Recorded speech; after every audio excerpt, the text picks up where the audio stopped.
안녕하세요. 음악 커뮤니케이터 가츠입니다. 이제 연말이 돼서 시상식 시즌이 됐죠.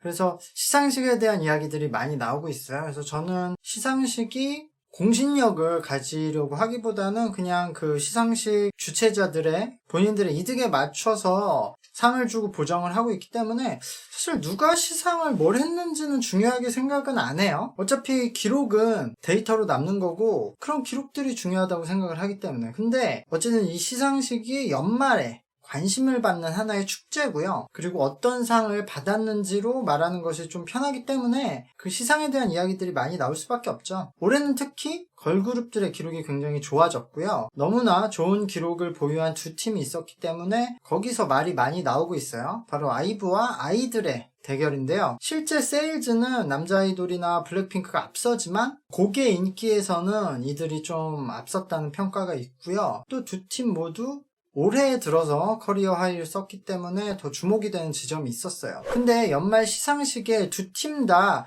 네거티브한 논란이 생기고 있어요. 일단 먼저 아이브가 표절이란 키워드로 논란이 생겼고 거기에 아이들도 이전에 있었던 표절 사건이 다시금 소환되고 있는 그림인데요. 먼저 아이브는 멜론 뮤직 어워드에서 공개한 특별 영상이 레드벨벳의 7월 7일에 뮤비를 표절했다는 논란이 생겼습니다.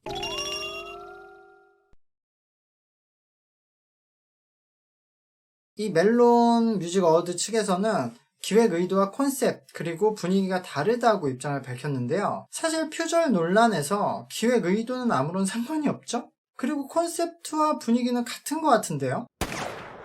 근데 이걸 멜론에서 답변을 한 걸 보니까 스타쉽이 아니라 멜론에서 아이브를 데리고 이 영상을 만들었나봐요. 근데 어차피 뭐 멜론도 카카오 엔터 소속이고 아이브의 스타쉽도 다 카카오 엔터니까 같은 회사 소속이긴 한데 어쨌든 이 영상은 컨셉 표절이라고 봐야겠죠. 이걸 가지고 따라한 게 아닌데 결과론적으로 우연히 겹쳤다고 말하진 않겠죠. 근데 이건 엄밀히 말하면 아이브 멤버들이야 그냥 시키는 대로 한 거고 이 영상을 감독한 사람의 문제인데요. 그것을 앞에 나와서 대표를 하는 이 플레이어 아이돌들이 뭐 욕을 먹게 되는 건 어쩔 수 없는 것 같아요. 사실 이런 엔터테인먼트에서 음악에 대한 표절보다 의상 디자인, 무대 디자인, 뮤비 컨셉 같은 디자인 쪽에서 표절이 훨씬 심해요. 이 부분의 문제도 우리가 한번 짚고 넘어가야 할 부분이긴 한데 어쨌든 이 영상은 문제가 있어요. 물론 이게 공식 뮤직비디오가 아니라 시상식에서 사용한 영상이라서 좀 활용 범위가 제한적이었다는 부분과 어쨌거나 멤버들은 시키는 대로 스케줄을 소화한 거기 때문에 비난이 그 이상 커질 만한 내용은 아니라고 생각을 해요. 근데 아이브는 지금 가장 안 좋은 이미지를 좀 가지고 있는 포인트가 하나 있어요.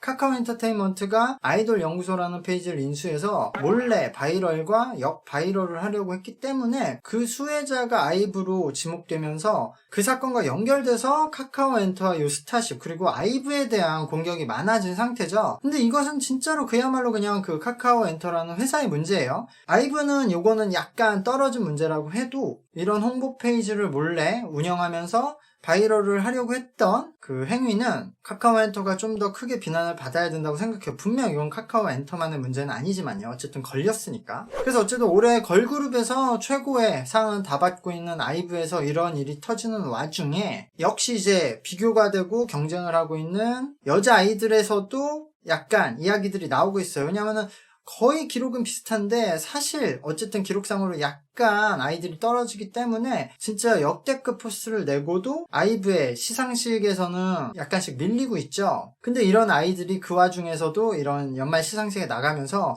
본인들의 그런 스웩? 그런 스타일을 좀 유지를 하고 있거든요. 특히 이 마마에서 전소연이 나와서 스웩이 가득한 랩을 선보였어요. 원래 요 아이들이 실력파 그리고 스웩이 가득한 스타일이기 때문에 그걸 잘 보여준 무대라고 생각을 하는데요.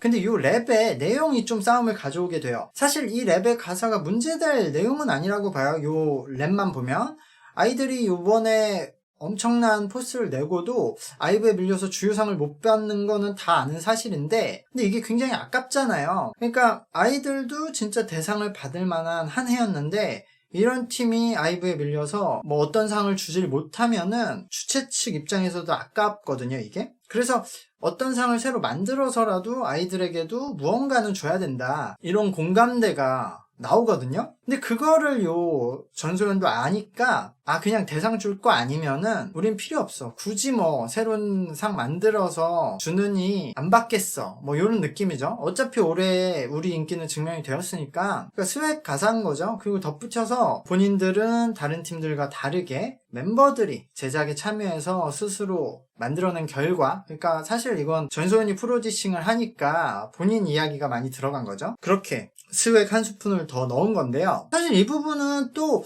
약간 전소연의 센스도 있는 거예요. 예전에 같은 마마에서 빅뱅의 GD가 참여를 하면서 이렇게 마마의 시상에 대한 내용을 가지고 가사를 만들어서 굉장히 화제가 된 장면이 있기 때문에 그거를 패러디한 거죠. 어떻게 보면. 그것도 좀 센스가 있는 장면이었어. 근데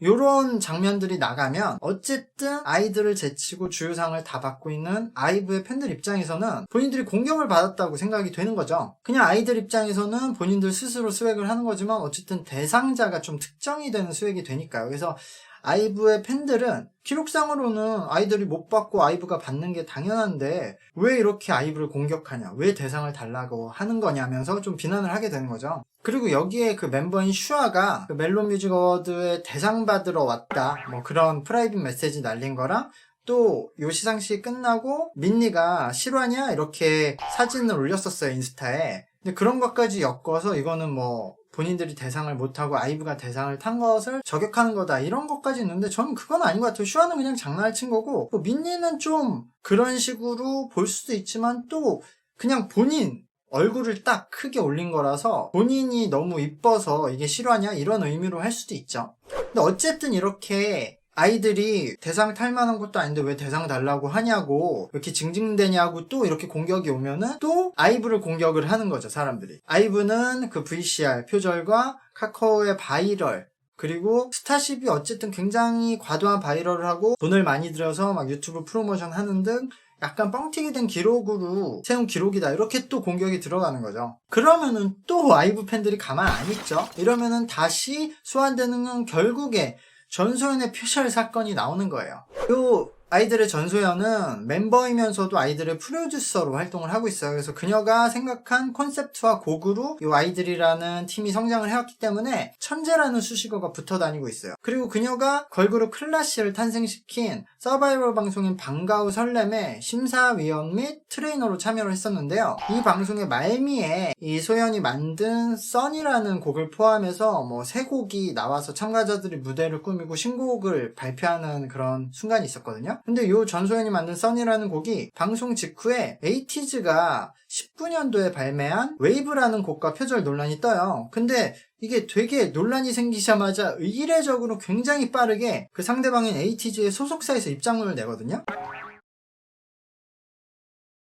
이 곡의 크레딧에 웨이브의 작곡가 이름이 같이 올라가 있는데 본인들은 작곡에 참여하지도 않았고 크레딧에 표시가 되는지도 몰랐다는 거죠. 그러니까 또 금방 전소연은 본인 프라임 메시지에 두 곡의 유사성을 늦게 확인하고 작곡가에게 사과를 드렸다면서 어쨌든 이 두 곡의 유사성을 인정하는 메시지를 했어요. 그리고 소속사인 큐브는 작곡가에게 직접 사과를 드리고 크레딧의 이름을 올려야 된다고 판단을 해서 본인들이 올렸는데 발매 직전에 작곡가가 반대 입장을 보내왔다. 근데 크레딧 수정에 좀 딜레이가 있어서 아직 반영이 안 돼서 그렇게 나온 거다, 이런 식으로 입장문을 발표를 했어요. 그리고 실제로 그 이후에 크레딧에서 그 원곡 작곡가의 이름은 삭제가 돼서 현재는 그 소연과 작곡가 팝타임님의 곡으로 남아있어요.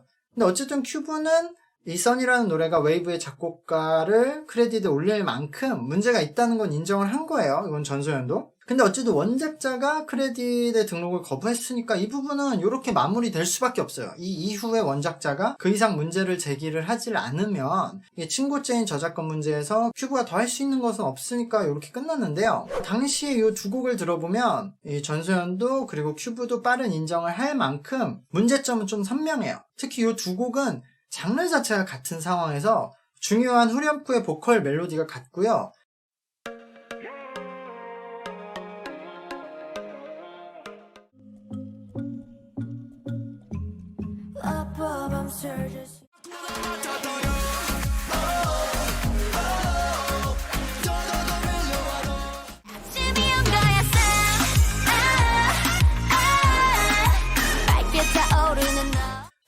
문제가 되는 것은 두 곡의 추임새 부분까지 같아요.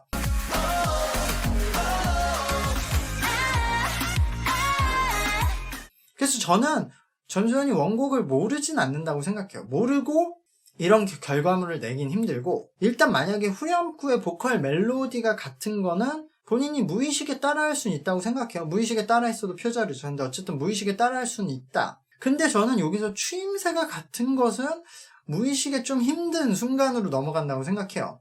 애초에 저 코드랑 사운드 진행해서 저런 멜로디를 얻는 것은 머릿속에서 재생이 돼서 따라할 수 있는데, 저 뒤에 추임새까지 정확히 따라하는 것은 저 곡을 어느 정도 선명하게 기억하지 않는 이상 힘들거든요. 저게 굉장히 일반적인 진행이 아니에요, 저 추임새 멜로디가. 그래서 저는 같은 이유로 그 선미님의 열이 올라요도 무의식 중에 따라하기 힘들다고 생각을 해요.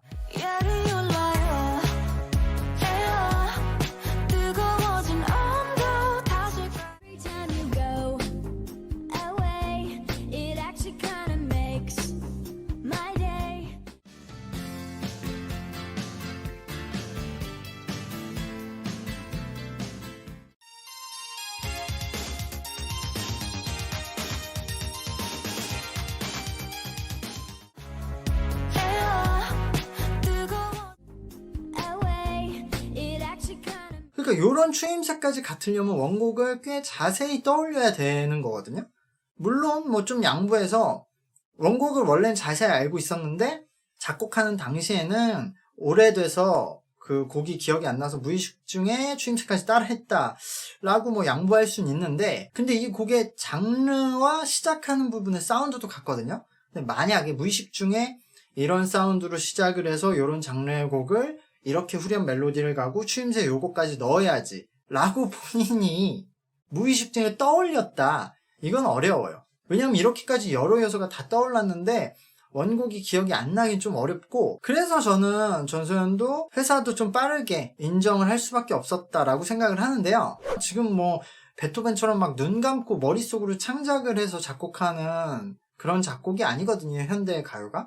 기존의 곡들의 아이디어와 여러 요소를 가져와서 문제가 없는 상태로 이제 재조립을 한다고 보시면 돼요. 그러니까 소연님도 계속 레퍼런스는 했을 거예요. 근데 그러면 그 과정에서 여러 곡을 섞고 막 변경을 하고 수정을 하면서 본인은 계속 반복해서 그 곡을 듣거든요. 근데 그러다 보면 기준이 무뎌져요. 하나의 곡을 만들 때 한 곡만 참고하는 게 아니라 여러 곡의 요소를 가져오니까 본인은 곡 전체를 반복해서 듣다 보면 꽤 많이 달라졌다고 생각을 하는 거죠.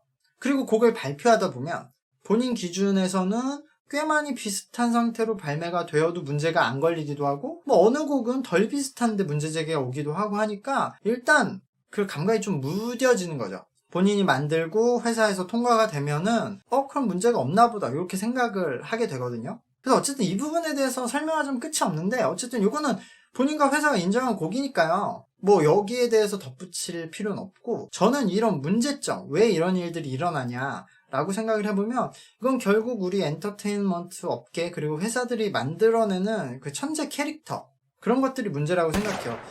그리고 이 천재 캐릭터들이 굉장히 빠듯한 스케줄에 갇혀 있으면서도 계속 천재 캐릭터를 소화해야 되니까 그런 상황에서 발생하기 굉장히 쉬운 문제라고 생각을 해요. 만약에 그냥 본인이 창작 아이디어가 딱 떠올라서 곡을 만들고 이렇게 발표하는 게 아니라 스케줄에 맞춰서 어쨌든 곡을 만들어내야 되잖아요. 이 써니라는 곡도 방송에서 사용될 곡으로 그런 스케줄도 굉장히 문제였을 테고, 애초에 활용도가 적으니까 만들 때 좀 힘을 빼고 만든 곡이었을 가능성이 높거든요. 근데 어쨌든 본인이 스케줄이 만약에 정해져 있다고 하더라도 특별히 창작 아이디어나 좋은 곡이 안 나오면 이번에는 작곡을 좀 포기하고 곡을 받는다고 하면 되는데, 이 아이돌 업계에서 천재 캐릭터를 고수해야 되는 멤버 입장에서 그러기가 어려워요. 본인이 그 욕심을 내려놓지도 못하고 상황도 그렇게 만들어요. 그리고 여기서 나아가서 그냥 단순히 신곡을 발표하는 것에 그치지 않고 기존 곡들보다 좋은 곡들을 계속 내야 하는 압박감도 있거든요.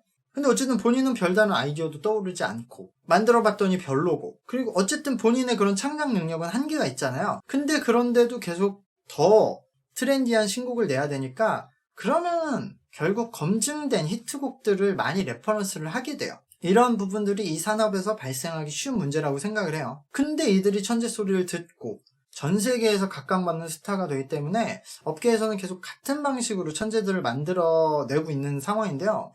뭐 그렇게 생각하면 이 방식이 맞을 수도 있죠, 결과론적으로. 그게 통하니까. 어쨌든 저는 이런 레퍼런스를 통해서 곡을 재조립하는 방식 자체가 문제가 있다고 생각하진 않아요. 그리고 이런 방식으로 작곡을 하다 보면은 결국 표절 문제에 직면하는 순간들이 온다고 생각을 하거든요.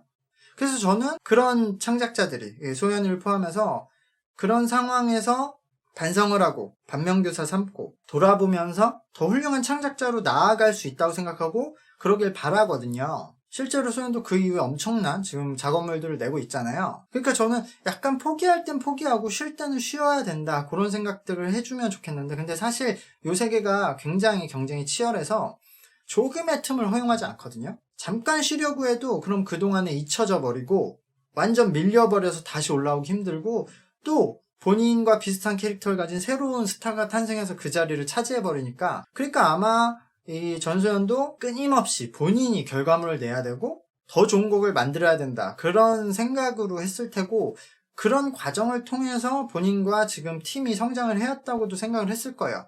어쨌든 그래서 저는 단순히 이 곡 하나로 이 표절 사건을 보기 힘들고, 그 전체적인 과정과 그 안에서 이런 아이돌 업계, 그리고 다른 아이돌의 천재 스타들, 그리고 요 소연이의 막 치열하게 살아왔을 그 과정이 보이긴 해요. 근데 어쨌든 그 과정에서 분명히 큰 실수를 했고, 소연이는 그걸로 비난을 받고 이렇게 때때로 언급이 되는 거든 본인이 감수를 해야죠. 저도 살면서 수많은 실수를 하고 살았고 앞으로도 할 거예요. 아마 지금도 하고 있고. 그래서 저는 그 실수를 반성하고 딛고 일어서는 것이 중요하다고 생각해요. 어떻게 그 실수를 본인이 감당하느냐, 그 모습이 중요하다고 생각을 하거든요. 어떻게 보면 소연 입장에서는 본인들의 활동 타이틀곡이 아니고, 또 어쨌든 방송에 주는 곡이었지만 그것도 그 친구들의 타이틀곡도 아니고 그냥 잠깐 쓰고 마는 곡으로서 이렇게 한번 문제를 환기시켰기 때문에 어떻게 보면 소연이 할 수 있는 가장 값싼 방식으로 이런 경험을 얻었다고 저는 생각해요. 다른 곡들도 레퍼런스하고 많이 차용을 했을 텐데 여기서 이런 문제가 터져서 다른 곡들을 만들 때는 더 조심하고 더 노력하는 그런 분위기가 되지 않았을까. 그거 뭐 실제로 본인이 그렇게 받아들였을지 아닐지 모르지만 저는 그렇게 받아들였기를 바라고요. 물론 어쨌든 이런 전적이 있는데 이렇게 시상식에 나와서 너무 스웩 캐릭터를 하니까 그게 좀 이상하게 느껴지는 분들도 계시겠지만, 어쨌든 그 썬의 사건이 있고 나서 톰보이와 누드라는 엄청난 결과물을 냈잖아요. 그렇기 때문에 본인 입장에서는 그 부분이 그런 표절 사건을 겪고도 그 직후 바로 결과물로서 어느 정도 이겨냈고 인정을 받았다 라는 부분에서 스웩 포인트가 될 수도 있으니까요. 저도 어느 정도 그 부분을 인정을 하고요. 어쨌든 근데 또 이런 분위기에 계속 취하면 또 문제가 터질 수도 있기 때문에 저는 지금 이런 이야기들이 나왔을 때 한번 사건을 정리해봤고요. 제 생각도 본인들에게 전달하고 싶어서 오늘 이야기를 해봤어요. 아이브의 그 VCR 문제도 그렇고 카카오엔터의 바이럴 문제도, 그리고 요 소연이 했던 표절 문제도 서로 공격 포인트로만 삼지 말고 이런 일들이 앞으로 일어나지 않도록 우리가 지적을 하는 선에서 끝났으면 좋겠다는 생각을 하게 됩니다. 오늘 영상 여기까지 하고요. 구독과 좋아요 눌러주시면 감사하겠습니다. 안녕.